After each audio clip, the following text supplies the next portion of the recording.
Welcome to SportsBanter. This is Bryce, and today we are talking about the Lakers versus Phoenix Suns series. And I know, once again, this is extremely late, 2 days late on this video, but I feel like we have to talk about it. It's an extremely important event. I mean, Twitter just erupted. I have friends texting me like, oh my gosh, this can't be real. The Lakers have lost in the first round of the NBA playoffs. And I kind of predicted it. I said Suns in 7, but I mean, Suns in 6 happened, so it's even more shocking. But this is just, it was a good series. It's just kind of like how some of the regular season went, especially towards the end of the season. The Lakers have just been plagued by injuries. The injury bug is not helping them out.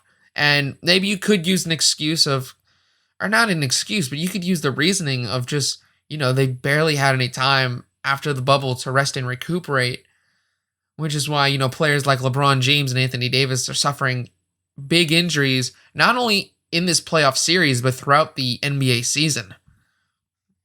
So, I can understand that. It's a good reason. I mean, historically looking back on things, the two teams that made the NBA Finals last year, the Heat and the Lakers, both were bounced off in the first round. The Heat got swept, and the Lakers lost in 6.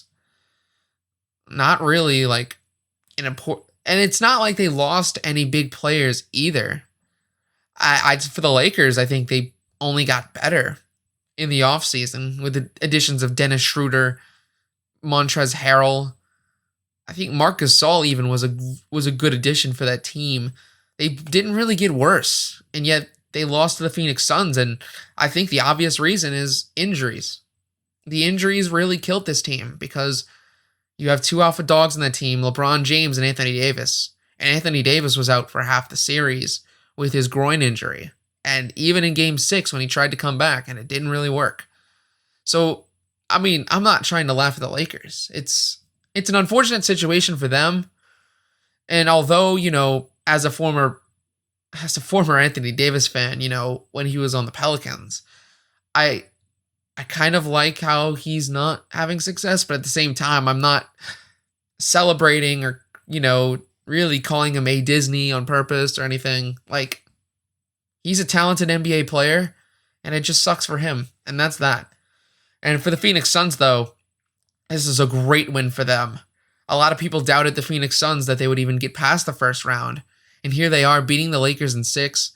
And going on to the next round against the Denver Nuggets, and I expected the Phoenix Suns to win this one, just because they're a more complete team. Obviously, the holes with Jamal Murray being injured for the Denver Nuggets, I feel like that's going to be the deciding factor for this matchup. It'd be a lot harder for me to predict if Jamal Murray was back in full force and, maybe had a bubble run like last year where he went on a scoring tear against the Jazz with Donovan Mitchell. I think it'd be harder to decide this game, or the series rather. But I think at the end of the day, the Phoenix Suns have this. The leadership from Chris Paul has been probably the reason that they're the number 2 seed in the West. So, and then Devin Booker has been absolutely on fire during these NBA playoffs. Even when he has bad games, the team's back there to pick him up. And they really, bounce back the next game. So I'm really excited to see where this Phoenix Suns team goes in the NBA playoffs. Obviously, you still are kind of concerned. Chris Paul had that shoulder injury. Not sure how it is right now, but it's something to look out for. And, Chris Paul has had an injury history, a history in the NBA playoffs riddled with injuries. So you really have to hope that this time's going to be different and that Chris Paul is going to make it through the NBA playoffs without any, playoff-ending injuries for him. But that is all for this video. We'll be back after game 7 of the first round, the last first round matchup between the Los Angeles Clippers and the Dallas Mavericks. But until then, I'll see you in the next one.